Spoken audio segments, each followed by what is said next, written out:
पवित्र श्रीमद् भागवत गीता, पवित्र चारों वेद, पवित्र कुरान शरीफ, पवित्र बाइबल, पवित्र गुरु ग्रंथ साहिब, पवित्र कबीर साहिब की वाणी में छुपे हुए गूढ़ रहस्य अर्थात तत्व को जानने के लिए कृपया अवश्य सुनिए जगत गुरु तत्वदर्शी संत रामपाल जी महाराज के मंगल प्रवचन। बोलो सतगुरुदेव की जय। बंदी छोड़ कबीर साहेब की जय। बंदी छोड़ गरीबदास जी महाराज की जय। स्वामी रामदेवानंद जी गुरु महाराज की जय। सर्व संतों की जय। सर्व भक्तों की जय। धर्मी पुरुषों की जय। श्री काशी धाम की जय।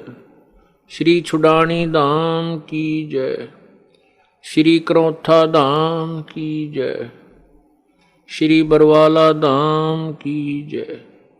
सत साहिब। गरीब नमो नमो सतपुरुष को नमस्कार गुरु की नहीं। सुर नर मुनि जन साधुआ संतों सर्वसदी नहीं। सतगुरु साहेब संत सब डंडो तुम प्रणाम। आगे पीछे मध्य हुए तिनको जा कुर्बान। निराकार निर्विषम काल जाल वै भंजनम। निर्लेपम निज निर्गुणम अकल अनुबेशोधनम। सोहम सुरति समाप्तम सकल समाना नीरतलय। उज्ज्वल हिरंबर हरदमम बेपरवा अथा है वार पार नहीं मध्यतम। गरीब जो सुमरह सिद्ध होई गणनायक गलताना।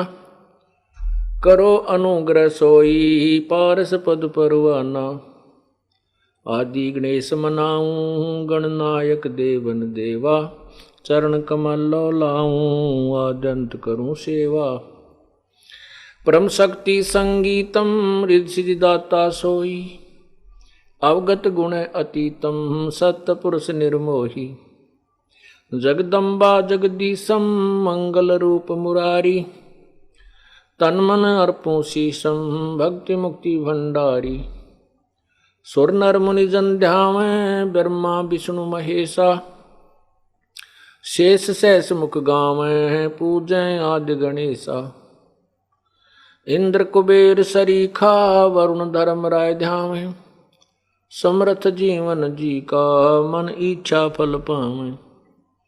33 कोटि अधारा जावें 88। उतरें भव जल पारा कट है यम के फांसी। 33 कोटि अधारा जावें 88। उतरें भव जल पारा कट है यम की फांसी। सत साहिब। कर जोरूं विनती करूं धरूं चरण पर शीश। गुरु राम देवानंद जी महाराज ने दियो नाम बख्शीश। कोटि कोटि सिजदा करूं कोटि कोटि प्रणाम। चरण कमल में राखियो मैं बांधी जाम गुलाम। अब गुण किए तो बहुत किए करत न मानी और। भावे बंदा बख्श दियो भावे गर्दन उतार। अब गुण मेरे बाप जी बख्शो गरीब नवाज। जो मैं पूत कपूत हूँ बोर पिता को लाज। मैं अपराधी जन्म का नक्सक बड़े विकारी। तुम दाता दुखी भंजना मेरी करो संवार। कुत्ता तेरे दरबार का, मोतिया मेरा नाम, गले प्रेम की जेवड़ी, जा खेचो वहां जाऊं मैं। तो करो तो बावड़ू, दूर दूर करो तो जाऊं। जो राखो त्यों ही रहूं, जो देवो सो खाऊं। जय इब कै सतगुरु मिले, सब दुख आँखों रो। चरणों ऊपर शीस धरूं, कहूं जो कहनी हो। कबीर गुरु जी मिलेंगे, पूछेंगे कुशलात, आद अंत की सब कहूं अपने दिल की बात। गुरु जी तुम ना भूलियो, चाहे लाख लोग मिल जाही, हमसे तुमको बहुत है, तुमसे हमको नहीं। तुम्हारे विसारे क्या बने, मैं किसकी शरण में जाऊं। शिव ब्रंच मुनि नारदा, तिनके हृदय न समाऊं। बंदी छोड़ दयाल जी, तुम तक हमारी दौड़। जैसे कागज हाज का, सूजत और न ठोरे। पूर्ण ब्रह्म कृपा निदान, सुन के सौ करतार। गरीब दास मुझ दीन की, रखियो बहुत संभार। राम नाम रटते रहो, जब तक घट में प्राण। कब हो तो दीन दयाल के, बनक पड़ेगी कान।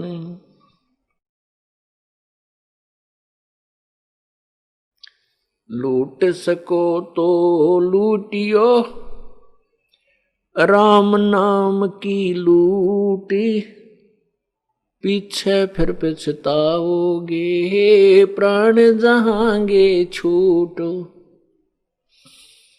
नहीं भरोसा देह का, छूट जावे छिन माही। श्वास उश्वास में नाम जपो हो, और यतन कछु नाही। श्वास उश्वास में नाम जपो, व्यर्थ श्वास मत खो। ना जाने इसे श्वास को, आवन हो कि न हो। साथी हमारे चले गए, हम भी चालन हार। कोई कागज में बाकी रह रही, तात लगी है वार। आए हैं सो जाएंगे, राजा रंक फकीर। एक सिंहासन चढ़ चले, एक बंदे जात जंजीर। राम रटत कन्या भली, साकट भला न पूत। भाई जैसे छेरी के गल गल थना, जिसमें दूध ना मूत। राम रटत दारिद्र भलो, टूटी घर की छान, वो सुंदर महल किस काम के, जहां भक्ति नहीं भगवान।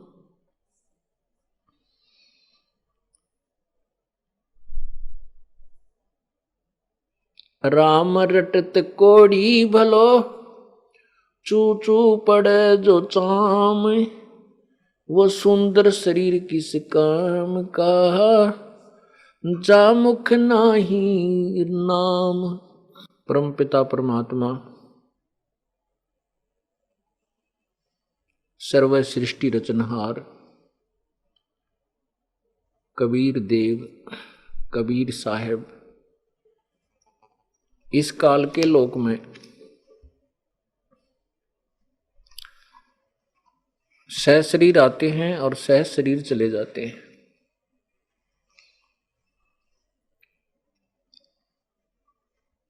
वो परमात्मा कुछ समय के लिए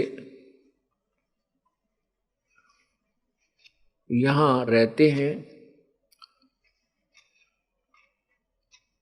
और एक जन साधारण की भूमिका करते हैं। जब वो परमात्मा यहाँ आते हैं वो तत्व ज्ञान का प्रचार करते हैं, परंतु हम तत्व ज्ञानहीन होने के कारण और उस अज्ञान को तत्व ज्ञान समझकर न तो हम परमात्मा के तत्व ज्ञान को स्वीकार करते हैं और न ही परमात्मा को पहचान पाते हैं। कारण क्या होता है? कारण ये होता है कि उस समय शास्त्र ज्ञान से वंचित और शास्त्रों का ही प्रमाण बताकर सभी गुरुजन शास्त्र विरुद्ध ज्ञान बता रहे होते हैं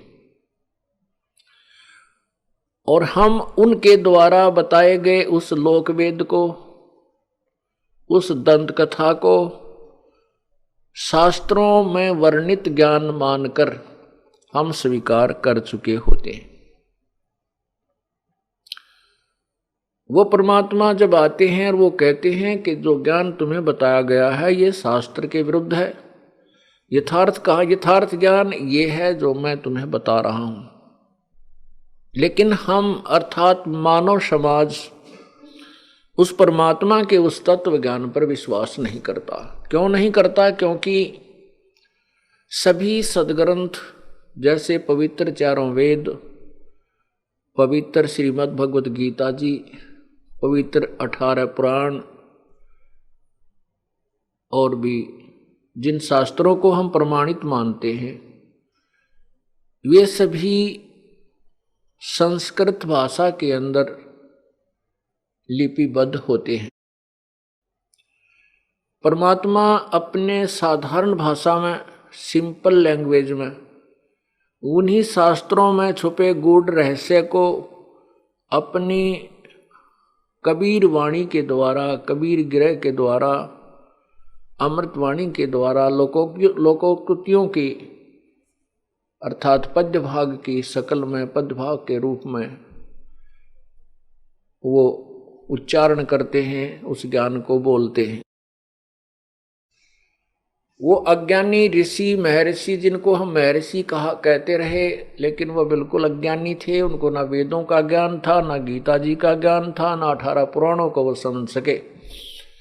उन ऋषियों और उस समय के गुरुओं किस समय जब परमात्मा आज से 600 वर्ष पूर्व आए थे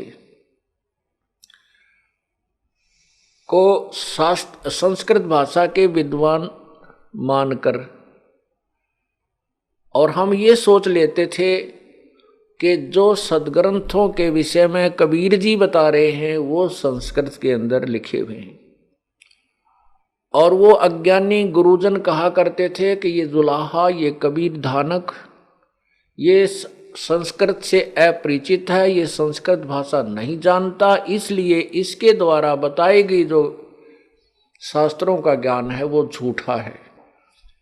तो हम भी अशिक्षित थे, अर्थात हमारे पूर्वज उस समय अशिक्षित थे, वो भी संस्कृत भाषा से अपरिचित थे। और दूसरी तरफ परमात्मा कबीर जी भी अक्षर ज्ञान रहित लीला कर रहे थे। वैसे तो वो परमात्मा थे, वो सब अक्षरों को, सब भाषाओं को अच्छी तरह जानते थे, परंतु जो विद्वान की परिभाषा हमने जान रखी है वो भी विपरीत है। यजुर्वेद अध्याय नंबर 40 के मंत्र नंबर 10 व 13 में स्पष्ट किया है कि कोई तो अक्षर ज्ञान युक्त, जिसने थोड़ी सी विद्या अक्षर ज्ञान सीख लिया है, जानता है, उसको हम कोई विद्वान कहता है, और जिसको अक्षर ज्ञान नहीं है उसको हम विद्वान कह देते हैं। लेकिन विद्वान और अविद्वान की परिभाषा भी सत्य यथार्थ रूप में वो तत्वदर्शी संत ही बताएगा। तो पुण्यात्माओं, केवल एक भाषा के जान लेने से विद्वान महर्षि नहीं होते। एक संस्कृत भाषा का जानने वाला पंजाबी भाषा को से अपरिचित है तो उसमें वो अविद्वान है, और यदि वो गुजराती नहीं जानता उसमें अविद्वान है, यदि वो इंग्लिश नहीं जानता है तो उसमें अविद्वान है। तो वो विद्वान नहीं है, केवल एक भाषा से परिचित है। दो से भी हो सकता है लेकिन वो भी विद्वान नहीं है। विद्वान तो पूर्ण परमात्मा है। पूर्ण परमात्मा कबीर जी वास्तव में विद्वान थे, और हम उन्हें विद्वान नहीं समझ सके। हम उनको अशिक्षित मानते थे, अक्षर ज्ञान रहित मानते थे, जिस कारण से उन नकली गुरुओं और ऋषियों का दाव लगा रहा।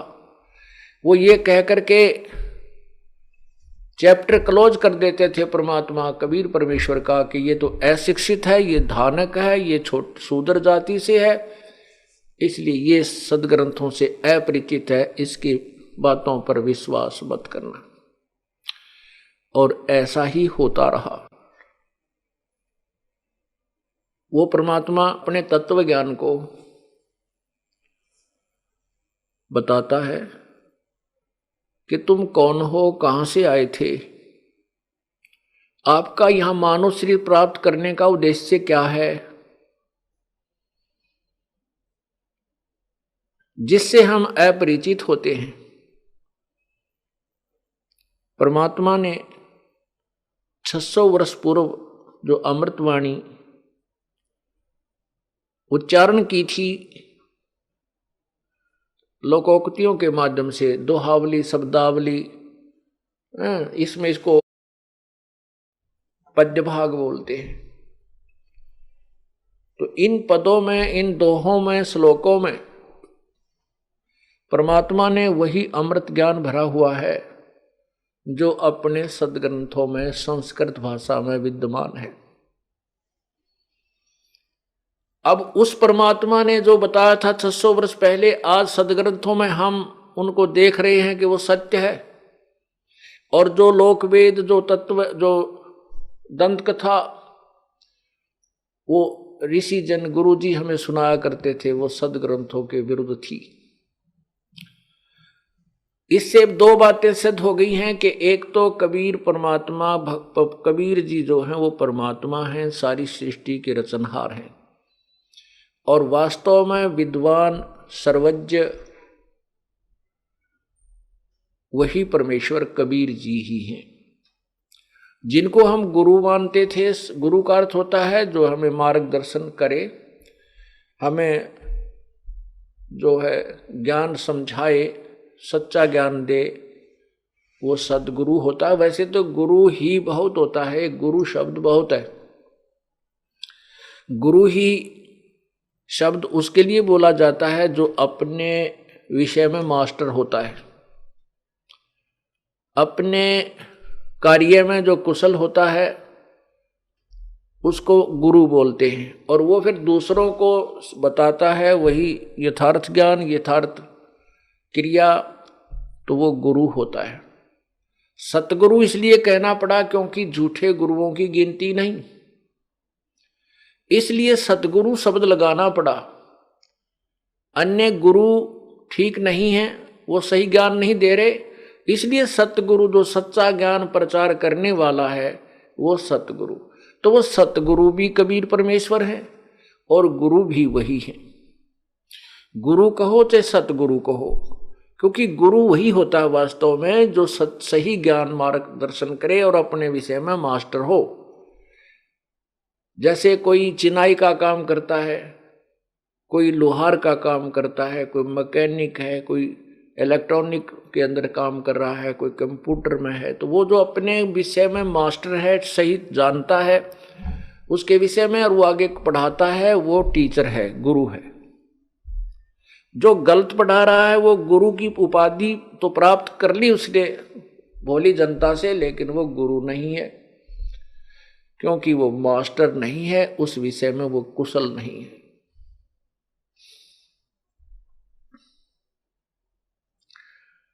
परमात्मा ने 600 वर्ष पूर्व बताया था कि ब्रह्मा विष्णु महेश ये नाशवान है, अविनाशी नहीं है। इनके माता पिता हैं, जन्म मृत्यु होता है।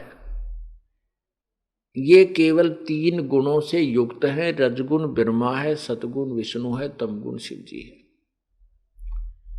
और इनकी पूजा करने से आप इसी काल के जाल में बंधे रहते हो, पूर्ण मोक्ष प्राप्त नहीं करते।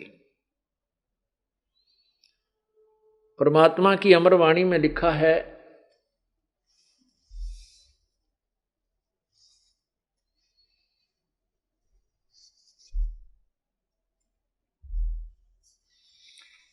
परमात्मा की अमर वाणी में लिखा है,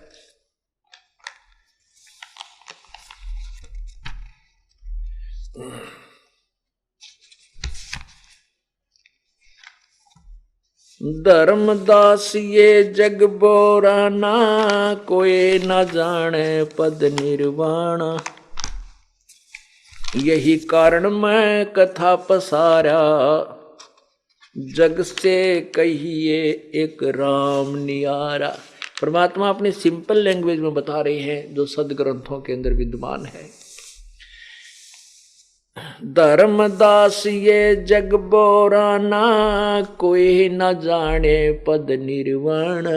निर्वाण पद मोक्ष मार्ग, पूर्ण मोक्ष मार्ग से कोई भी परिचित नहीं है। प्यारी आत्मा, अपनी प्यारी आत्मा धर्मदास जी को बंदी छोड़ कबीर परमेश्वर बता रहे हैं, जो आज से 600 वर्ष पूर्व परमात्मा ने जो तत्व ज्ञान बताया था, जो इन अज्ञानियों ने दबा दिया, छुपा दिया।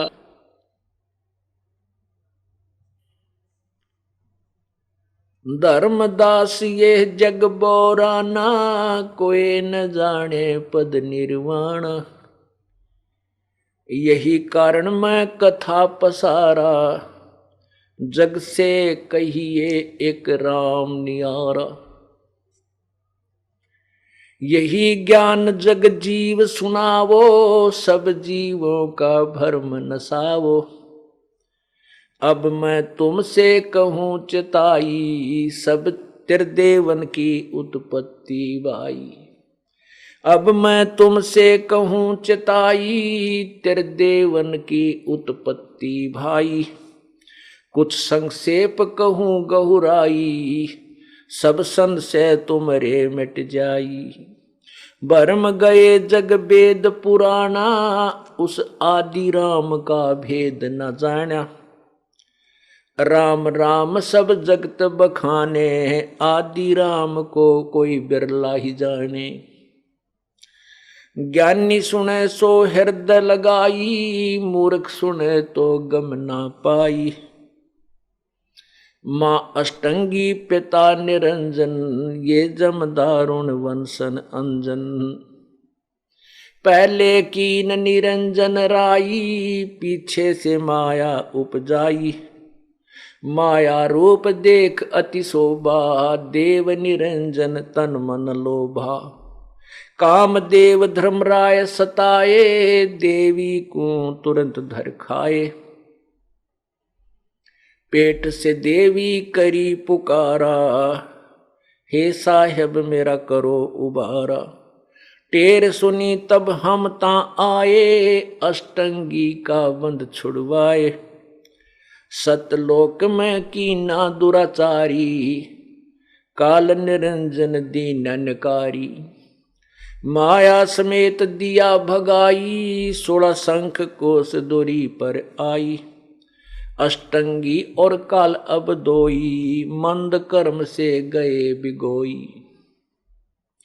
धर्मराय को हिकमत कीना, नख रेखा से भग कर लीना। धर्मराय कीने भोग विलासा, माया को रही तब आशा। 3 पुत्र अष्टंगी जाए, ब्रह्मा विष्णु शिव नाम धराए। 3 देव विस्तार चलाए, इनमें ये जग धोखा खावे। पुरुष गम कैसे कोई पावे, काल निरंजन जग भरमावे। 3 लोक अपने सुत दीना, सोन निरंजन बासा लीना। अलख निरंजन सोन ठिकाना, ब्रह्मा विष्णु शिव भेद न जाना। 3 देव सो उसको ध्यावे, निरंजन का वे पार न पावे। अलख निरंजन बड़ा बटपारा, 3 लोक जीव करे आहारा। ब्रह्मा विष्णु शिव नहीं बचाए, सकल खाए पुन दूर उड़ाए। 3 के सुत हैं तीनों देवा, अंधर जीव करत हैं सेवा। अकाल पुरुष काहू नहीं चीन्या, ये काल पाए सभी गए लीना। ब्रह्म काल सकल जग जाने, आद ब्रह्म को ना पहचाने। तीनों देव और अवतारा, ताको भजे सकल संसारा। 3 गुणन का ये विस्तारा, धर्मदास मैं कहूँ पुकारा। गुण तीनों की भक्ति में ये भूल पड़ो संसार। कह कबीर निज नाम बिना भई कैसे उतरो पार।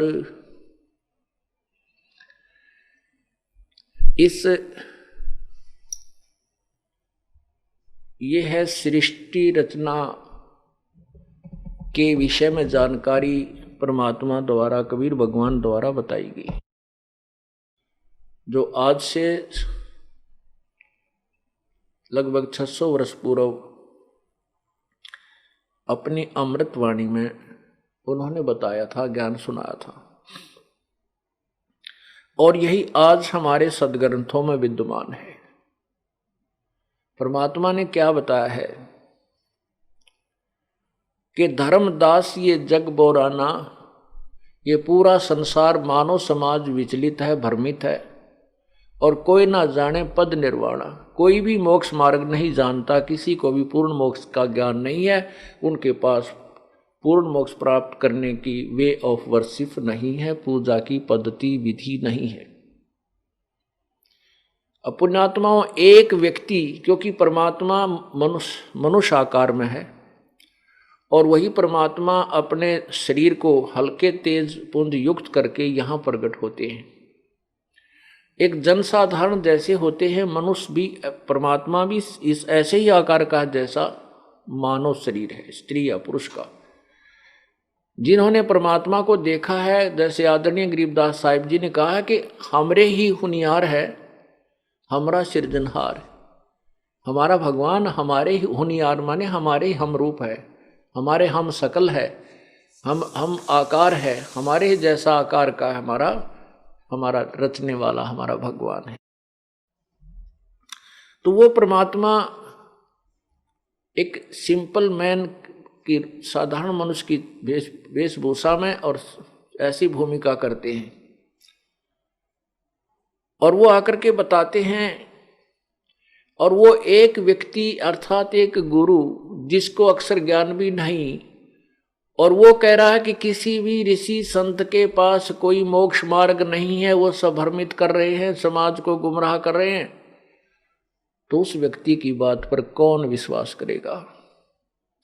और वो भी आज से 600 वर्ष पहले, जबकि कोई भी अक्षर ज्ञान युक्त नहीं था। केवल एक विशेष वर्ग को, जिसको ब्राह्मण कहा जाता था, उन्हीं को संस्कृत भाषा पढ़ने का अधिकार था।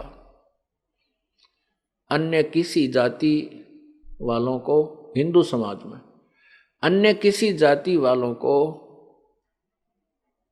अर्थात अक्षत्रिय, शूद्र और वैश्य, इन 3 वर्णों को संस्कृत पढ़ने का अधिकार नहीं था। तो उस समय कोई भी संस्कृत भाषा से परिचित नहीं था। और परमात्मा कह रहे हैं कि जो जितने भी संत हैं ये सब गुमराह कर रहे हैं, इनके पास कोई मोक्ष मार्ग नहीं है, ये तुम्हारे जीवन के साथ खिलवाड़ कर रहे हैं। और वो संत जन कहते थे कि कबीर धानक है, शूद्र वर्ण में प्रगट है, ये संस्कृत भाषा से अपरिचित है, इसलिए ऊट पटांग बक रहा है। तो उन संस्कृत भाषा के जानकारों की ये बात हम हमारे समाज पूर्वजों के लिए एक एथेंटिक थी। अक्षत कह रहे हैं ये डिसीजन कि कबीर जी संस्कृत भाषा से अपरिचित है, इसलिए वेदों और गीता जी को और पुराणों को ये नहीं जान सकते, उनके विषय में झूठ बोल रहे हैं। इतना जरूर मानते थे कि ये कोई सिद्धि युक्त है, इनकी जबान में वचन में शक्ति है, बहुत से लोग स्वस्थ हो जाते हैं। और इसलिए परमात्मा के 64 लाख शिष्य तो बन गए थे, लेकिन उनको भगवान नहीं मानते थे। और ये भी नहीं मानते थे कि ये सत्य कह रहे हैं। उनके अनुयायी भी नहीं मानते थे इस बात को कि वेदों और गीता के बारे में जो कबीर जी बता रहे हैं ये ठीक होगा। ये दीवार क्यों बनी रही? क्योंकि हम अशिक्षित थे। मानव समाज अशिक्षित था, श्रद्धालु भक्तजन जो है अशिक्षित थे। आज परमात्मा ने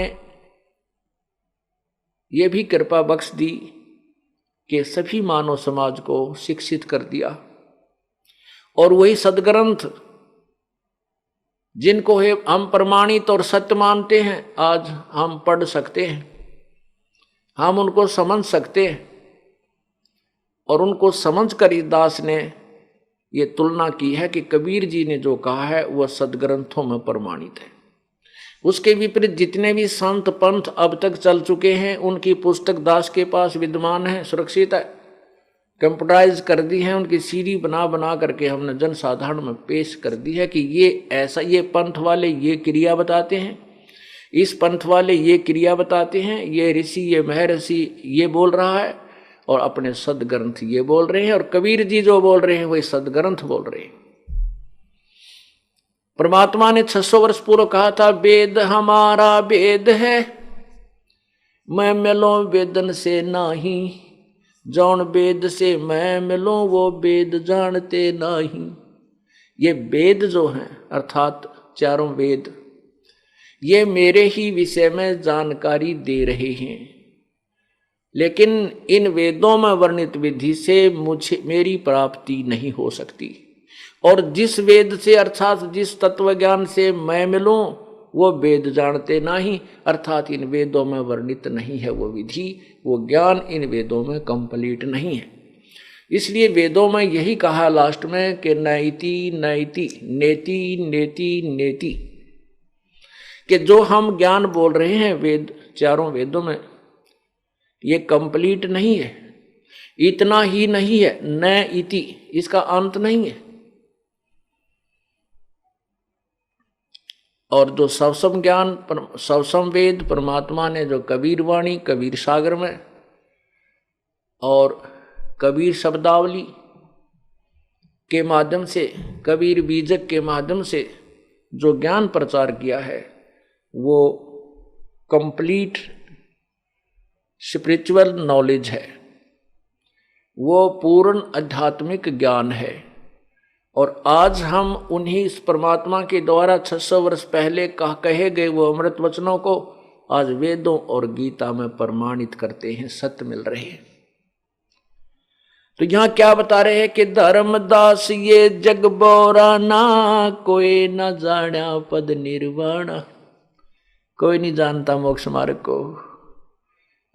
आज ये दास कह रहा है, जैसे प्रारंभ में और वैसे भी जैसे दास जब सर्विस करता था, वहाँ प्रचार, जब इस ज्ञान से परिचित हुआ, फिर दूसरे अपने साथियों से या औरों को भी कोई मिलता रिश्तेदार, उनसे कहता कि किसी के पास भी मोक्ष मार्ग नहीं है।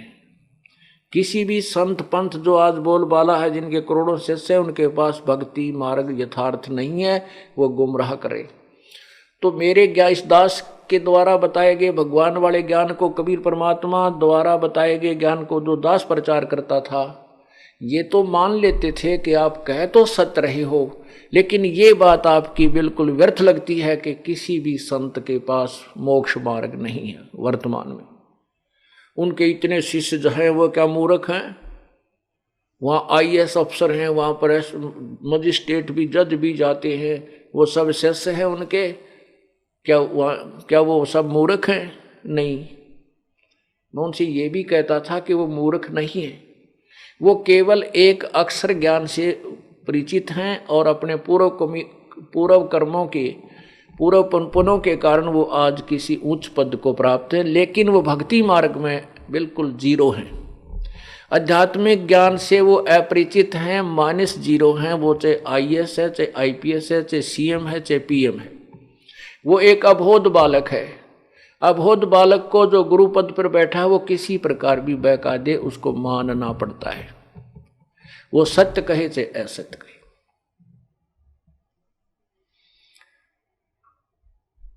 लेकिन नहीं मानते थे।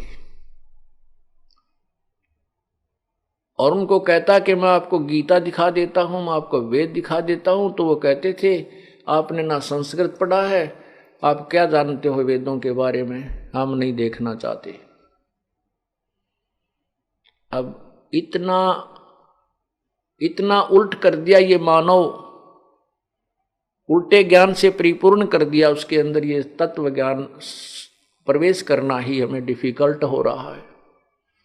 गुरुओं गाम बिगाड़े संतो, गुरुओं गाम बिगाड़े, गुरुओं गाम बिगाड़े संतो, गुरुओं गाम बिगाड़े, और ऐसे कर्म जीव कहला दिए, ईब जड़े नहीं जाड़े।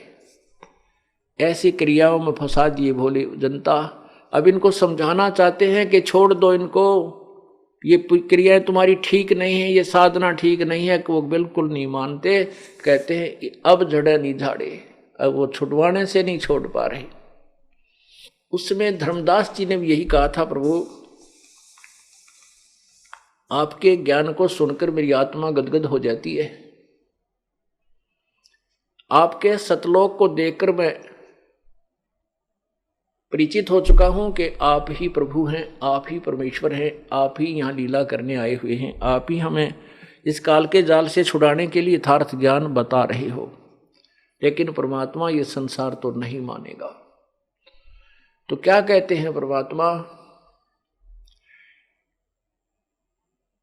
धर्मदास ये जग बोराना, कोई न जाने पद निर्वाणा। यही कारण मैं कथा पसारा, जग से कहिए एक राम नियारा। धर्मदास जी को परमात्मा ने कहा कि जो सृष्टि रचना का ज्ञान मैंने तुझे बताया है, इसको सभी जन साधारण को सुनाओ।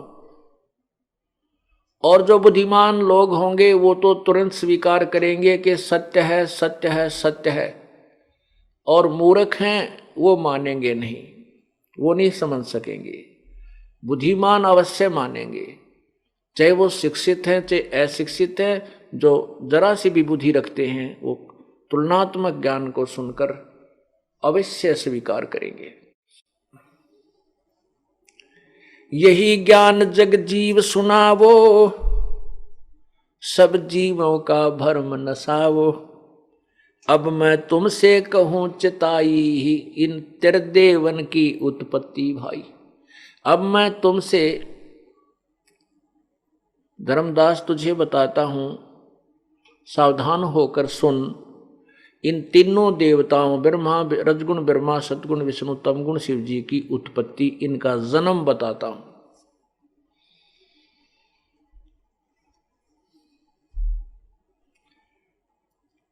कुछ संक्षेप कहूं गहुराई, सब संशय तुमरे मिट जाई। कुछ संक्षेप में बता दूंगा, वैसे तो बहुत लंबी चौड़ी है ये कथा, लेकिन मैं कुछ संक्षेप में तुम्हें बताता हूं और तेरे सभी संशय नष्ट हो जाएंगे।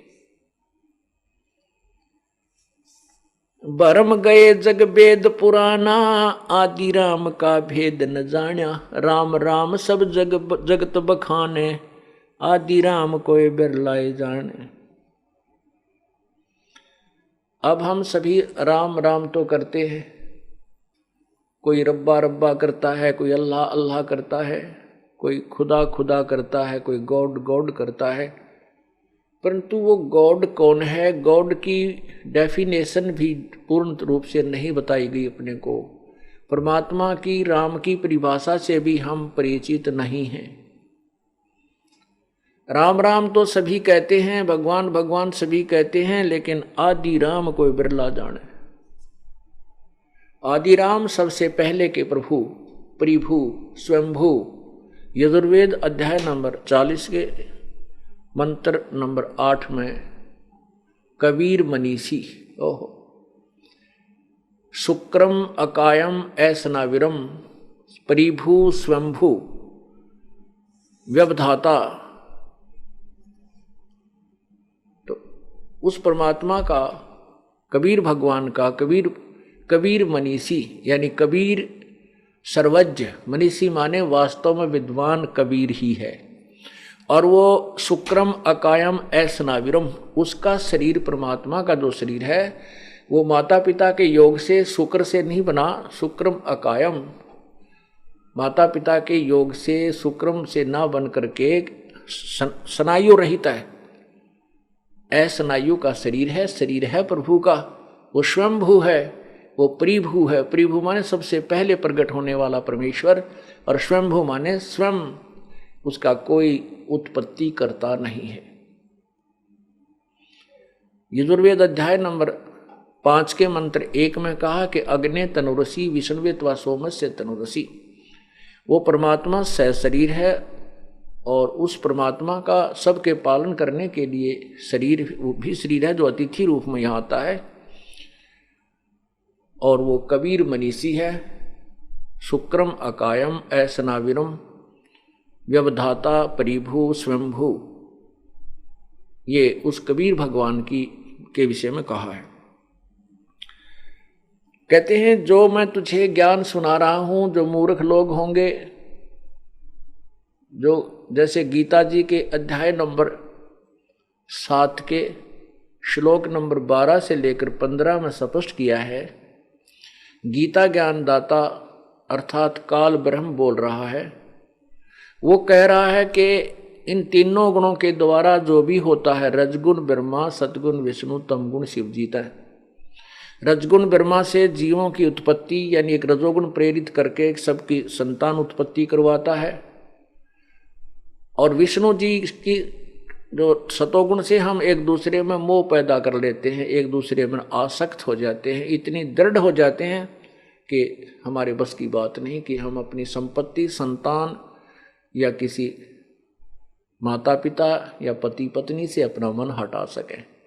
इतना जबरदस्त जो हमारे अंदर दबाव है एक दूसरे का, और ये मालूम है कि हम कल मृत्यु को प्राप्त हो जाएंगे, हमारा कोई नहीं है। ये ज्ञान होते हुए भी हम नहीं उनसे दूर हो सकते। ये सतिथि बनाने का जो गुण है, ये सतोगुण है, ये श्री विष्णु जी में है। और संहार करने का गुण जो तमोगुण है, वो भगवान शंकर में है। हम इन तीनों गुणों से के द्वारा यहां पर एक दूसरे से कहते हैं, तीनों गुणों के द्वारा जो कुछ भी हो रहा है ये मुझसे ही जान। रजगुण ब्रह्मा से उत्पत्ति, सतगुण विष्णु जी से सतिथि, और तमगुण शंकर जी से संहार, ये जो कुछ भी हो रहा है ये मेरे से ही जान। काल भगवान कह रहा है कि जो भी ये क्रिया तीनों कर रहे हैं, ये मैं ही उसका मुख्य कारण हूं। कारण क्या है कि इस काल भगवान को श्राप लगा है, साप लगा है 1,00,000 जीव प्रति मानव शरीरधारी प्राणियों का निताहार करने का और 1,25,00,000 की उत्पत्ति करने का। इसको श्राप समझो या इसको ये कोड लग गया जो इसने सतलोक में यह गलती की थी कि दुर्गा के साथ वहां इसने बदतमीजी की थी, दुर्व्यवहार करने का की चेष्टा की, इसी दुष्कर्म करने का प्रयत्न किया था। जिस ऐसे कर्म वहां करने वाले को ये रोग लग जाता है। तो ये कहता है कि इसने फिर अपने खाने के लिए 3 पुत्र उत्पन्न किए दुर्गा के संयोग में, पति पत्नी व्यवहार से। तो उसमें एक को रजोगुण प्रभावित कर दिया, रजोगुण से युक्त कर दिया।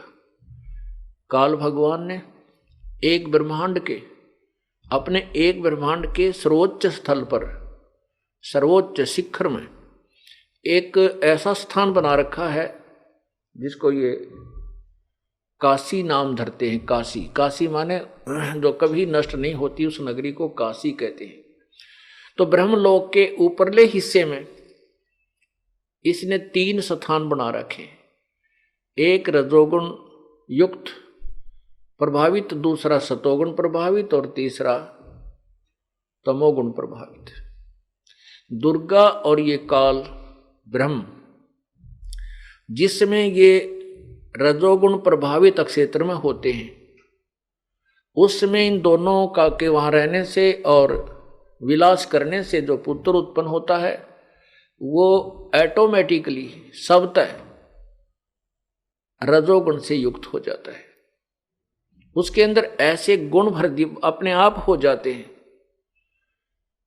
और जब ये दोनों सतोगुण प्रभावित क्षेत्र में होते हैं और वहां इनके संयोग से जो क्रिया से जो दोनों पुत्र उत्पन्न होता है वो अपने आप सतोगुण युक्त हो जाता है।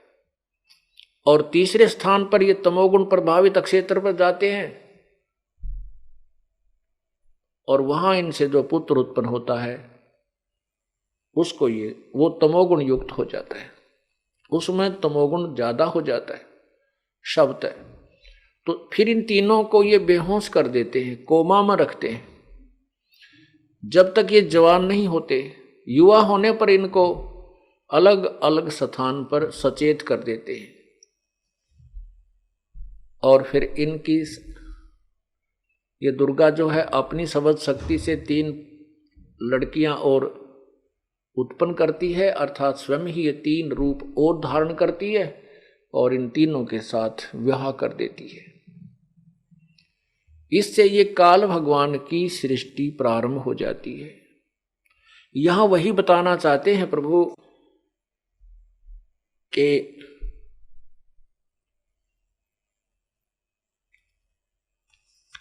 आप ये ज्योति निरंजन जो काल भगवान है वो गीता जी के अध्याय नंबर 7 श्लोक 12 से 15 में क्या बता रहा है कि इन तीनों गुणों के द्वारा जो भी हो रहा है, रजगुण ब्रह्मा, सतगुण विष्णु, तमगुण शिव जी से उत्पत्ति सती थी और संहार इसका मुख्य कारण मैं ही हूं। लेकिन मैं इनमें नहीं हूं, ये मुझ में नहीं है, क्योंकि ये काल इनसे अलग रहता है और वहां से रिमोट से सब कार्य यही कराता है। जैसे रिमोट से हम अपने यहाँ बैठे दूर दूर जो है ना टीवी से भी को भी चलाते हैं। और अब तो इतनी अच्छी टेक्निक होगी है कि ऊपर आकाश में छोड़े गए रॉकेट और उनको यहाँ से ही कंट्रोल, नीचे से ही रिमोट से कंट्रोल किया जाता है। ऐसे ही परमात्मा अपने प्रत्येक प्रभु, जैसे काल अपने 21 ब्रह्मांडों को इसी प्रकार अपने वचन, अपनी शक्ति से वो कंट्रोल करता है। पूर्ण परमात्मा सभी ब्रह्मांडों को वही अपनी रिमोट से सबको कंट्रोल करता है। तो ये काल भगवान कहता है कि मैं इनमें नहीं हूं और ये मुझ में नहीं है। ये देखिएगा एक ब्रह्मलोक का लघु चित्र, ये देखिएगा ये एक ब्रह्मांड का लघु चित्र, ये एक ब्रह्मांड है, एक ब्रह्मांड देखो।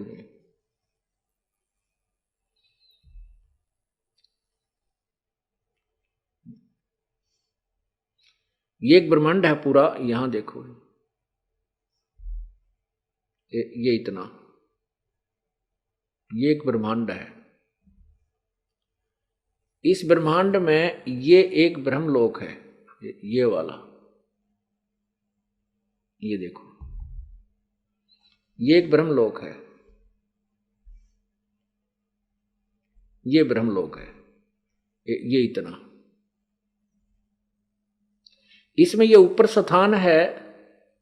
अब इसी एक केवल इतने स्थान का एक विश्व थोड़ा सा अलग से बनाया हमने। ये देखो, ये देखिएगा, इसमें स्पष्ट नजर आएगा ब्रह्मलोक का लघु चित्र। ये ब्रह्मलोक जो का आपको यहां दिखाया था, ये वाला इतना ब्रह्मांड के अंदर केवल इतना स्थान है, इसको यहां दिखाया जाता है, स्पष्ट हो जाएगा।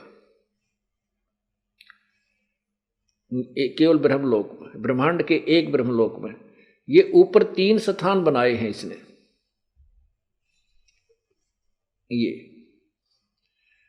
ये रजोगुण प्रधान क्षेत्र है, ये वाला, ये रजोगुण प्रधान क्षेत्र लिखा है, ये रजोगुण प्रधान क्षेत्र है। यहां ये काल ब्रह्मा रूप धारण करके और दुर्गा को महासावित्री रूप धारण करके दोनों इस क्षेत्र में रहते हैं। इनसे जो पुत्र उत्पन्न होता है उसको ये रजोगुण युक्त कर देते हैं, अपने आप हो जाता है। इस क्षेत्र में जो भी रहेंगे, जब तक इनके संतान उत्पत्ति नहीं होती, ये इसी में रहेंगे। उसके बाद ये सतोगुण क्षेत्र है, ये वाला सतोगुण क्षेत्र, सतोगुण प्रधान क्षेत्र, ये वाला। तो इसमें जब ये काल जो है विष्णु रूप धारण करके लेता है और दुर्गा को लक्ष्मी रूप में रखता है, इन दोनों के संयोग से जो पुत्र उत्पन्न होता है वो सतोगुण युक्त हो जाता है, उसका नाम ये विष्णु रख देते हैं। ये तमोगुण प्रधान क्षेत्र है, इसमें ये दोनों रहते हैं। ये काल शिव रूप में रहता है, दुर्गा को, जिसको सदा शिव भी बोलते हैं काल को। आप जब शिव पुराण को पढ़ोगे तब समझ में आएगी, सदा शिव, महाशिव, ये काल रूप में, काल जो है सदाशिव रूप में रहता है और दुर्गा को उमा रूप में यानी पार्वती रूप में रखता है। इन दोनों के संयोग से जो पुत्र उत्पन्न होता है इस तमोगुण प्रधान क्षेत्र में, तो वो लड़का भी, वो बच्चा भी तमोगुण प्रधान हो जाता है। अब इसी सतलोक में, इसी ब्रह्मलोक में और क्या इसने जालसाजी की है, क्या धोखा किया है काल ने। ये नकली ये ये ब्रह्मलोक कहते महास्वर्ग, इसी में एक महास्वर्ग बनाया है, इसी में एक नकली सतलोक बनाया है। ये रहा, ये नकली सतलोक बनाया है, नकली अलखलोक, नकली अगमलोक, नकली अनामी लोक। ये काल ने भ्रमित करने के लिए ऐसा बना रखा है। अब देखिएगा नीचे ये पूरा एक ब्रह्मांड है, इस ब्रह्मांड के अंदर नीचे ये पृथ्वी लोक है अपना, ये देखना, ये पृथ्वी है जिस पर हम बैठे हैं, और इसके नीचे ये सात लोक और हैं। ये वितल, महातल, अतल, सुतल, रसातल, पाताल और तलातल, ऐसे। और ये पृथ्वी है। पृथ्वी से ऊपर जो है ये एक स्वर्ग है, कोमल बोलते हैं, साधारण स्वर्ग, सामान्य स्वर्ग, और साथ ही इसके नरक है।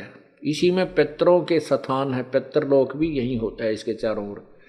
और ये इंद्र यहाँ इस स्वर्ग का देवता है, ये भी इसके साथ ही है, इसके बिल्कुल एडजॉइनिंग है, ये इंद्र का लोक है। यहाँ बैठकर ये इस पे शासन करता। और इसी में ये 3 लोक और हैं, 3 स्थान, जैसे ये शिव जी का लोक, शिवलोक, और ये ब्रह्मा का लोक, ये विष्णु का लोक। तो ये तीनों भगवान यहाँ बैठ करके यहाँ पृथ्वी लोक, इस स्वर्गलोक और पाताल लोक के प्राणियों को प्रभावित रखते हैं। इस 3 लोक के प्राणियों को ये अपने गुणों से प्रभावित रखते हैं, इनकी रेंज यहाँ काम करती है। और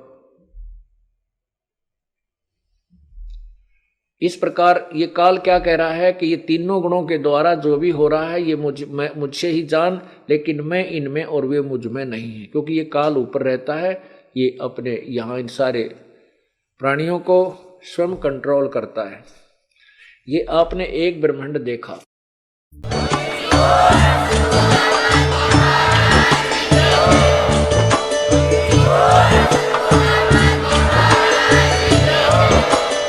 आप सुन रहे थे जगत गुरु तत्वदर्शी संत रामपाल जी महाराज जी के मंगल प्रवचन। अधिक जानकारी के लिए विजिट कीजिए हमारी वेबसाइट www.jagatgururampalji.org। संत रामपाल जी महाराज जी के शुभ आशीर्वाद से पूरे विश्व भर में 500 से भी ज्यादा नाम दीक्षा केंद्र हैं, जिन पर संत रामपाल जी महाराज जी द्वारा ऑनलाइन निशुल्क नाम दीक्षा दी जा रही है। अपने नजदीकी नाम दीक्षा केंद्र का पता करने के लिए संपर्क करें 8222880541।